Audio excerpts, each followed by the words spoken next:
Hello, my name is Isabella Rangos, and this is Lab 5, Magnetic Braking with Faraday.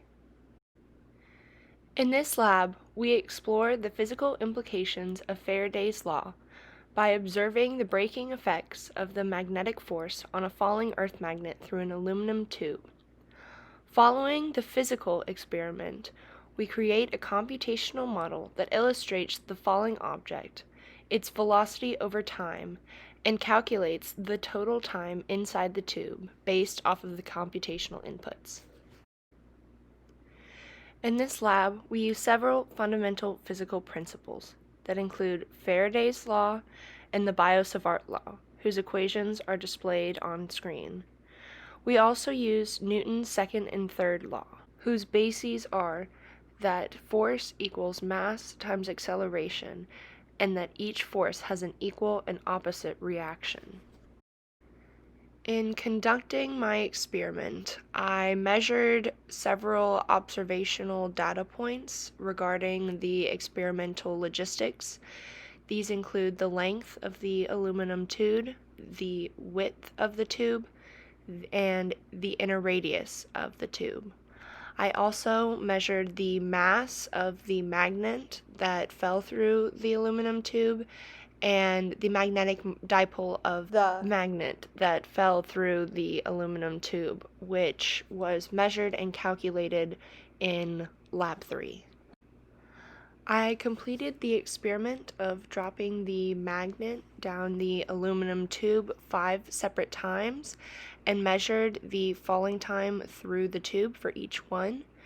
These times are listed above, and the final average observed time of the falling magnet through the tube was 0.903 seconds.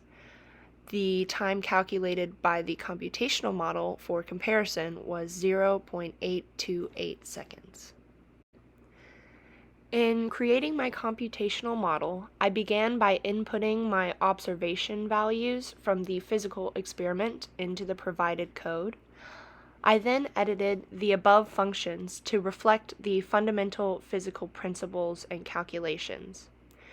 The first I copied from Lab 3, which calculates the magnetic field of the bar magnet. The second function calculates delta flux over delta T through each ring of the aluminum tube due to the falling magnet. The final series of lines of code calculate the typical magnetic field at each ring of the aluminum tube, which in this case are assumed to be axisymmetric. Here is the output of my computational model, where you can visualize the falling magnet through the tube. At the bottom, the velocity versus time is plotted. The large negative slope at the beginning and at the end of the plot reflect the velocity of the magnet when unaffected by the aluminum tube.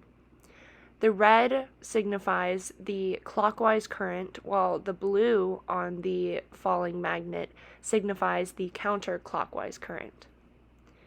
At the bottom, the output of the model is displayed, with the computed time falling through the tube being 0.828 seconds, as mentioned earlier. What if the resistivity of the conductor were reduced as close as possible to zero? How could the dynamics of the falling magnet change?